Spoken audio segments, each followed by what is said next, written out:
नमस्ते बच्चों, welcome back to my channel versatile educator. आज हम पढ़ने वाले हैं सम।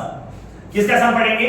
लास्ट वीडियो में हमने देखा था फाइनेंशियल टूल्स या एनालिसिस ऑफ फाइनेंशियल स्टेटमेंट हमने देखा था लास्ट वीडियो में, और हमने उसमें देखा था फाइनेंशियल टूल्स एंड टेक्निक्स। कितने तरीके के टूल्स है हमारे पास? बहुत तरीके के टूल्स है। दुनिया में बहुत तरीके के टूल्स चालू है, ठीक है। बहुत सारी कंपनी तो एकदम रियल टाइम टूल्स भी यूज करती है देखने के लिए कि उनके कॉम्पिटिटर्स क्या और कैसी चीजें कर रहे हैं मार्केट के अंदर। तो अब रियल टाइम टूल्स तो नहीं, अपने बुक में जो है अपन वो पढ़ेंगे। कितने तरीके के टूल्स थे? एक था अपने पास कंपैरेटिव बैलेंस शीट का टूल जो रेवेन्यू स्टेटमेंट में चलता है। एक था अपना कॉमन साइज वाला टूल। तीसरा है अपना रेशियो एनालिसिस। चौथा है अपना कैश फ्लो एनालिसिस। और ऐसे रिग्रेशन एनालिसिस भी है, ट्रेंड एनालिसिस भी है, और बहुत सारे तरह तरह के एनालिसिस है, ट्रेंड एनालिसिस वगैरह सब कुछ है, ईटीसी। बहुत सारे एनालिसिस है। फिलहाल अपने बुक में कितना पार्ट है अपने पास? कंपैरेटिव का है, कॉमन साइज का है, रेशियो का है और कैश फ्लो एनालिसिस का है। इतना ही पढ़ेंगे। तो फिलहाल पहला जो सम करने वाला हूं वो मैं करने वाला हूं कंपैरेटिव बैलेंस शीट वाला।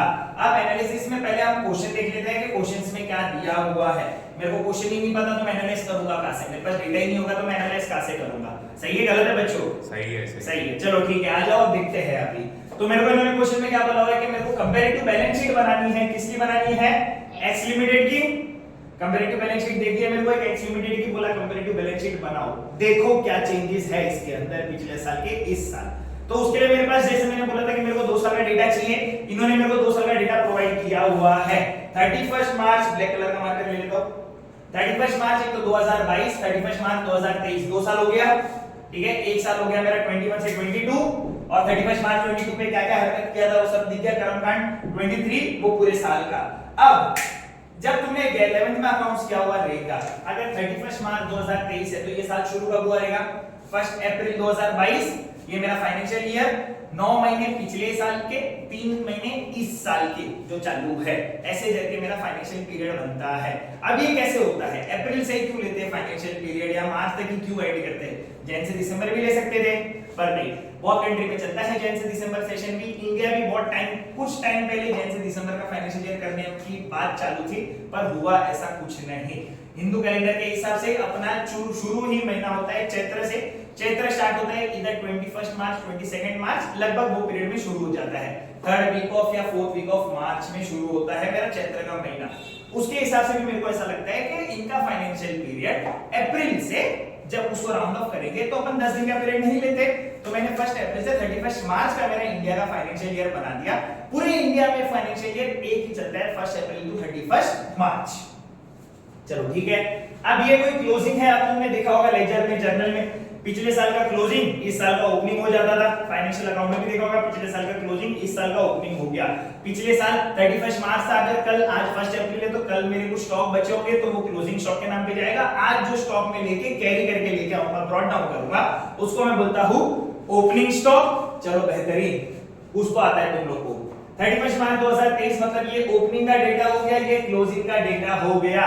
एक साल के दौरान ओपनिंग में मेरे पास क्या चीजें थी, क्लोजिंग में मेरे पास क्या चीजें हैं। इन्होंने मेरे को एक्स लिमिटेड की बैलेंस शीट दी हुई है। पहले मेरे को दिया हुआ है शेयर कैपिटल। शेयर कैपिटल बोले तो क्या, हमने जैसे फाइनेंशियल स्टेटमेंट वाली चीज में पढ़ा था, कैपिटल वो पैसा जो हमने लाया है, इन्वेस्ट किया हुआ है बिजनेस में, किसी ना किसी तरीके से किसी ना किसी लोगों ने इन्वेस्ट किया, उसको मैंने कैपिटल बोल दिया, जिनका इनिशियल इन्वेस्टमेंट होगा, ठीक है। अब शेयर बोले तो मैंने उनको कुछ हिस्सेदारी दे दी होगी कि जाओ मेरे बिजनेस के मालिक बन जाओ। अब मालिक बनने की खुशी में लोगों ने पैसे दे दिए। ये तौर तरीका अपनाया लोगों ने कि अगर लोगों को मालिक बनाओगे तो लोग खुशी खुशी पैसा दे देंगे, और वो जाके जान भी नहीं खाएंगे, मेरा पैसा दो, मेरा पैसा दो, मेरा पैसा दो। ओनर है, ये ले बुक्स ऑफ अकाउंट्स खोल के देख ले, प्रॉफिट है ले जा, मजे कर, ठीक है। शेयर कैपिटल कितना था 2023 में? 25 लाख, 2022 में 25 लाख। मतलब साल का शुरुआत हुआ 1 अप्रैल 2022, अगर शुरू भी हुआ तभी भी मेरे पास 25 लाख था, और साल के क्लोजिंग में भी 25 लाख था। मतलब उस साल ना मैंने और पैसा इन किया ना पैसा आउट किया। फिर है रिजर्व्स एंड सरप्लस। मेरे पास कितना रिजर्व्स और सरप्लस था? ओपनिंग में मेरे पास 10 लाख दिख रहा था, क्लोजिंग में मेरे पास 6 लाख दिख रहा है। मतलब कुछ ना कुछ तो किया है, यहाँ पे रिजर्व्स मेरा घटा है, पक्का एकदम। फिर बात करेंगे लॉन्ग टर्म बोरोविंग्स। मैंने लॉन्ग टर्म बोरोविंग्स लिया था कुछ कंपनी के लिए, 12 महीने से ज्यादा चले, ऐसा पैसा उधार लिया हुआ जो 12 महीने से ज्यादा चले।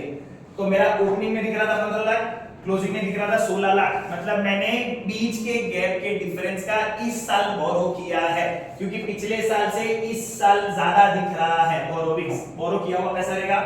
फिर आते हैं मेरे करंट लायबिलिटी, छोटे लायबिलिटीज, छोटे उधारदार, छोटे मांगने वाले लोग बेचारे जिनके सपने में मैं आ रहा हूँ, पर छोटे टाइम के लिए आ रहा हूँ ना, कि इससे पैसे लेने बाकी है 2-3 महीने के, 4 महीने के, जो भी होंगे। 4.5 लाख के ओपनिंग में थे, 5 लाख के क्लोजिंग में हो गए। Property plant and equipment and intangible assets, ये मेरा एसेट हो गया, नॉन करंट एसेट, लंबे समय तक चलेगा, मेरी खुद की चीज, हमारी चीज, बिजनेस की चीज, एक्स लिमिटेड की खुद की चीज। 25 लाख के एसेट ओपनिंग में थे, 35 लाख के क्लोजिंग में हो गए। 25 सॉरी 25 लाख से 35 लाख, 25 लाख की बात करेंगे तो 25 लाख ओपनिंग में थे, 35 लाख क्लोजिंग में है। और next item we have non current investment दिया हुआ है, नॉन करंट दिया हुआ है, this is not W, this is N, ठीक है, this is N, non current. Non current बोले तो this investments will go with us after 1 year also, या we have invested this money for a long period of time, तो उसको हम बोलते हैं नॉन करंट एसेट्स। अब ये क्या नाम है था, इन्वेस्टमेंट्स, तो it will come under the non current investment, non current asset के अंदर तो आएगा। मेन हेडिंग में, सब हेडिंग में क्या आ जाएगा, नॉन करंट इन्वेस्टमेंट्स। लास्ट है मेरे करंट एसेट्स, डेटर्स और गरीब से लोग बेचारे जिनको मैंने सामान बांटा है या बेचा हुआ है, जिनसे हमको पैसे लेने बाकी है। 14 लाख साढ़े 14 lakh 50,000, 6 lakh 50,000, so it's got decline, कम हुआ ओपनिंग से क्लोजिंग में। तो ये था हमारा क्वेश्चन। अब हम देखते हैं कंपैरेटिव बैलेंस शीट, जो हमारा पहला फाइनेंशियल टूल था, जो हमारे डेटा को एनालाइज करके बताएगा कि दो पीरियड सेम एलिमेंट पर दो पीरियड से कंपेयर करेगा, सेम एलिमेंट सेम चीज रिजर्व्स एंड सरप्लस, पर किससे कंपेयर करेगा, two different periods. Two different periods बोले तो 1 and 2, पक्का है एकदम। ये बहुत कंपनी आपस में भी करती है, ये टू डिफरेंट पीरियड्स में भी होता है। अब जब मैं फॉर्मेट की बात करूंगा, फॉर्मेट कैसा बनता है, सबसे पहला चीज बनता है इसके अंदर मेरा पर्टिकुलर्स, फिर यहाँ पे बन जाएगा note number NN। Note number क्या काम आता है, हमने वीडियोस में देखा था, सजेशंस में वीडियो डाल दूंगा, नोट नंबर कैसे काम आता है, नोट्स टू अकाउंट्स कैसे बनते हैं वो देख लेना वापस एक बार, जो नए आएंगे बच्चे वो भी देख लेना, और जो पुराने उन्होंने ऑलरेडी देख लिया होगा। पर्टिकुलर आ गया, नोट नंबर आ गया, यहाँ पे मेरे पीरियड आ जाएंगे 31 मार्च 2000 कौन सा था 22 का रुपीस का साइन, और यहाँ पे 31 मार्च 2023 और रुपीस का साइन। इतना मेरा पहले क्वेश्चन का पार्ट बन जाएगा, ठीक है। इसके आगे दो कॉलम एक्स्ट्रा बनेंगे, कौन से कॉलम बनेंगे, एक आएगा मेरा absolute change, absolute change will be in the rupees, और लास्ट में आ जाएगा मेरा परसेंटेज चेंज। किसमें आ जाएगा, परसेंटेज, जो मेरा किसमें दिखेगा, सिर्फ परसेंटेज के अंदर दिखेगा, it will be not in the rupees sign, पर वो परसेंटेज में दिखेगा। क्या दिखेगा, परसेंटेज में। इतना दिख रहा है, बराबर दिख रहा है, साफ दिख रहा है, क्लियर दिख रहा है, ठीक है। हाँ ना बोलो बच्चों, दिख रहा है नहीं दिख रहा है, हाँ दिख रहा है, चलो दिख रहा है। हैंडराइटिंग समझ में आ रही है, नहीं हाँ बोलना है तुम्हें फिर भी, ठीक है। अब सबसे पहली चीज क्या बनाना है, मेरे को बैलेंस शीट बनाना है। ऊपर मैं लिख दूंगा in the books of x limited, क्या बना रहा हूं, comparative balance sheet of for the year ending 31 March 2022 और 2023, 2022 एंड 2023, ये ऊपर लिख देना, क्वेश्चन में दिया हुआ रहेगा, ये क्या, यही उठा के लिखना है। For the year ending 31 March 2022 and 2023, for the year ending 31 March 2022 and 2023। अब बैलेंस शीट है, so we have got the balance sheet format in schedule 3 part 1 schedule 3 of companies act 2013। कैसा था हमारा फॉर्मेट, पहला फॉर्मेट, ठीक है। अब सबसे पहली चीज मेरी आती है ए के अंदर शेयर होल्डर्स फंड। पर्टिकुलर्स में मैंने क्या दिखा दिया, share holders fund. Share holder funds के अंदर मेरे पास क्या था, सबसे पहले share capital. So we have share capital in the question. We have share capital in the questions. We got the share capital in the questions. Done. Second, we have reserves and surplus according to a format. Reserves and surplus. We got reserves and surplus. Yes, we got reserves and surplus in the questions. Reserves and surplus. 6 lakh and 10 lakh rupees. Then we have A, B. This is B. We got non-current liabilities. Non-current liabilities. Which liabilities? वो liability जो हमारे साथ 12 महीने से ज्यादा चलेगी, ये more than 12 months, ठीक है, which carry on our shoulders for more than 12 months. So we got for more than 12 months we got only one liability, which is long term borrowings. So we have the main heading over here, non current liabilities, and we got subheading, it's long term borrowings. Done. Now we got current liability, जो हमारे कंधे पर, जो हमारे shoulders पे 12 महीने से कम रहेगी. So we got current liability, we got current liability. Do we have any subheadings? No. We directly write the current liability. Okay. That is also this will only become a main heading and subheadings. यही हमारा main heading बन जाएगा, यही हमारा subheading बन जाएगा इस question के हिसाब से. ठीक है. अब यहाँ पे मेरी आ जाती है ये total liabilities. Done guys, total liabilities हो गई. अब नीचे क्या बन जाएंगे, ये तो आ गया मेरा, नीचे मेरा आ जाता है क्या बनेगा, एसेट्स. एसेट्स में मेरे पास क्या आएंगे, अब इधर और अगर मेन हेडिंग देना है यहाँ पे तो यहाँ पे दे सकता हूँ, जैसे मैंने यहाँ पे एसेट्स दिया है, यहाँ पे मैं क्या दे सकता हूँ, वन में इक्विटीज एंड लायबिलिटीज. ये मेरा कौन सा पार्ट हो जाता है, इक्विटीज एंड लायबिलिटीज. ये मेरा एसेट्स का पार्ट हो गया, जिसके अंदर मेरी सबसे पहली चीज आएगी, जो आएगी वो होती है मेरी नॉन करंट एसेट्स. ऐसे एसेट जो हमारे साथ 12 महीने से ज्यादा चलेंगे, अगर लायबिलिटी भी 12 महीने से ज्यादा चलते तो एसेट भी तो 12 महीने से ज्यादा चलेंगे. चलाऊंगा ना, चलाऊंगा. सॉल्वेंसी रेशियो के हिसाब से वो भी पार्ट आएगा. नॉन करंट एसेट्स के अंदर मेरे पास लंबे समय तक क्या चल रहा है, एक तो चल रहा है property plant and equipment and intangible assets. पूरा एक ही है, टेंजिबल इंटेंजिबल. इसको मैं कंसीडर करता हूं, इसको मैं लिखता हूं फिक्स्ड एसेट्स. लिखने के लिए इसको मैं इधर क्या लिखूंगा, फिक्स्ड एसेट्स, फिक्स्ड एसेट्स. ठीक है. You can also use fixed assets, but make sure कि तुम्हारी बुक में जो भी है तुम वही यूज करो. If you are using T.S. Grewal, you use property, plant and equipment and intangible asset only. Do not write fixed assets. I don't know paper check करने वाले क्या चेक करे और कैसे चेक करे. So whatever you got in the questions, you write only those things. I have written fixed assets and I have got also the non-current investment, the long-term investments. इसको मैं बोल सकता हूँ. तो ये मेरे पास हो जाएगा non-current investment. Done guys.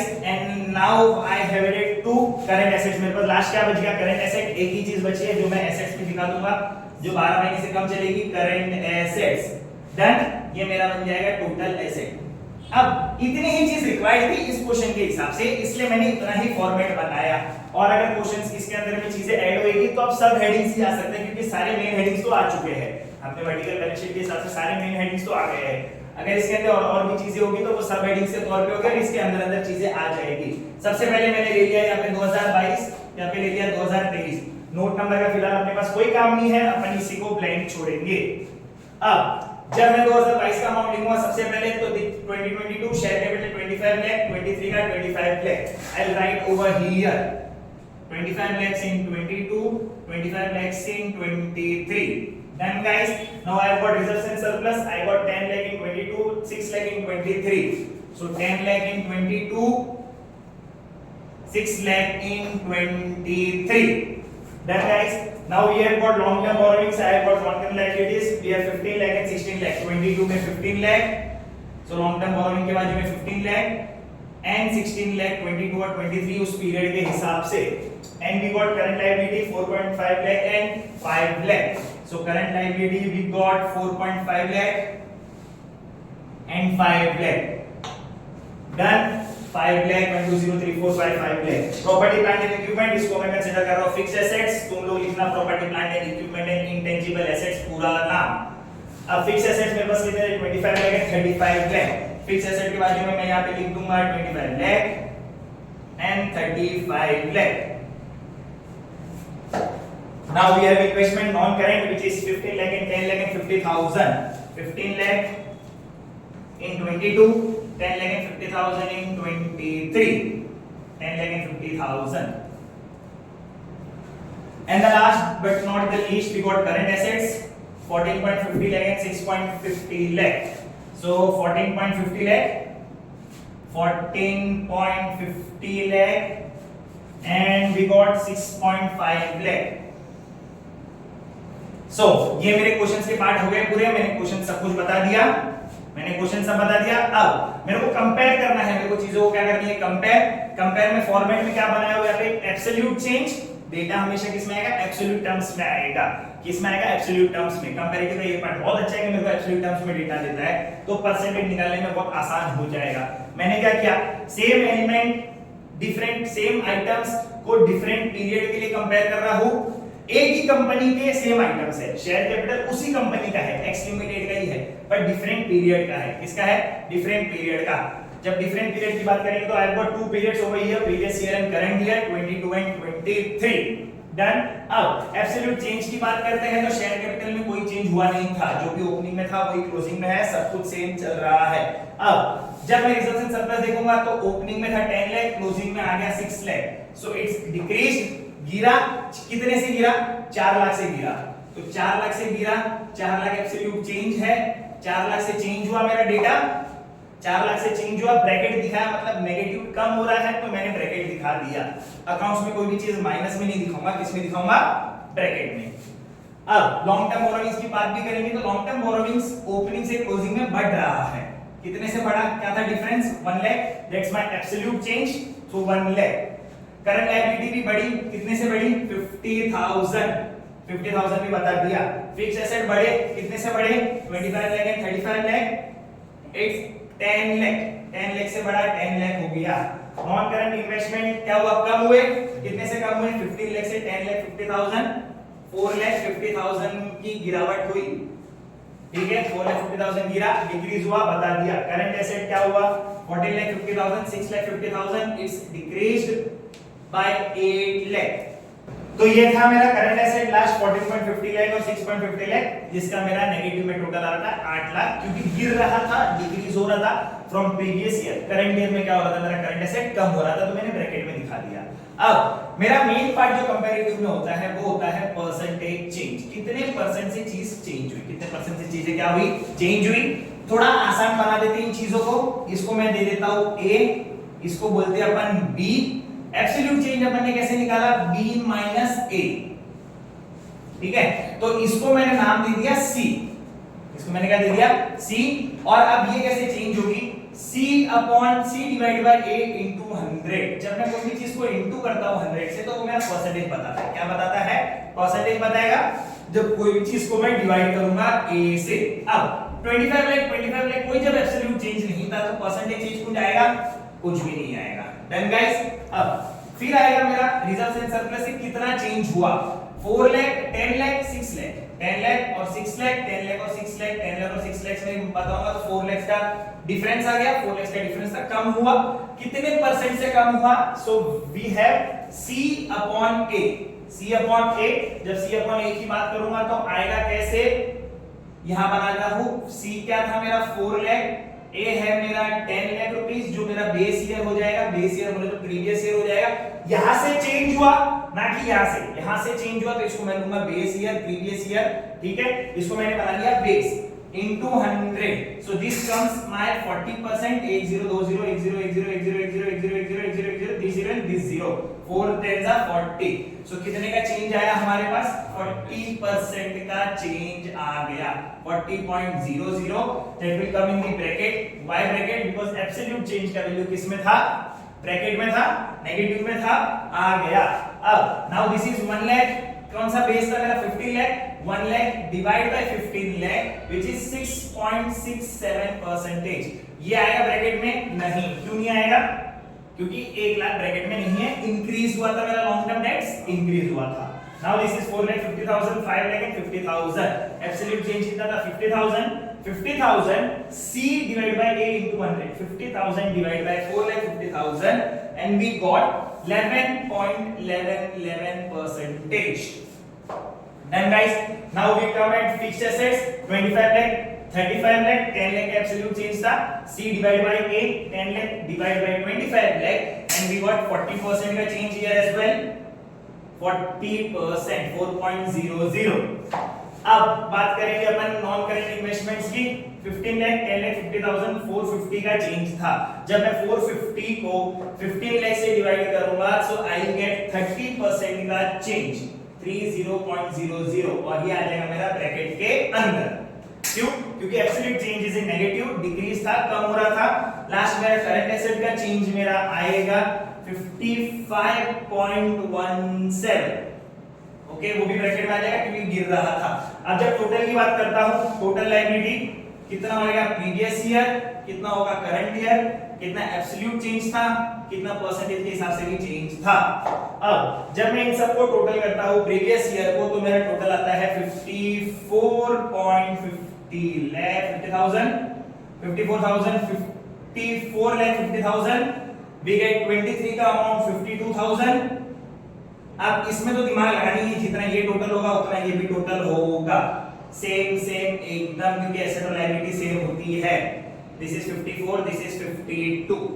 हाँ, यहाँ एब्सोल्यूट चेंजेस में फर्क आ सकता है, नहीं आएगा। क्यों नहीं आएगा? क्योंकि इसमें भी क्या है, सेम ही होएगा, क्योंकि लायबिलिटी का टोटल है 2.5 lakh, 2.5 lakh which is 2.5 lakh, 2.5 lakh negative, 2.5 lakh negative, ऊपर एक लाइन नीचे एक लाइन।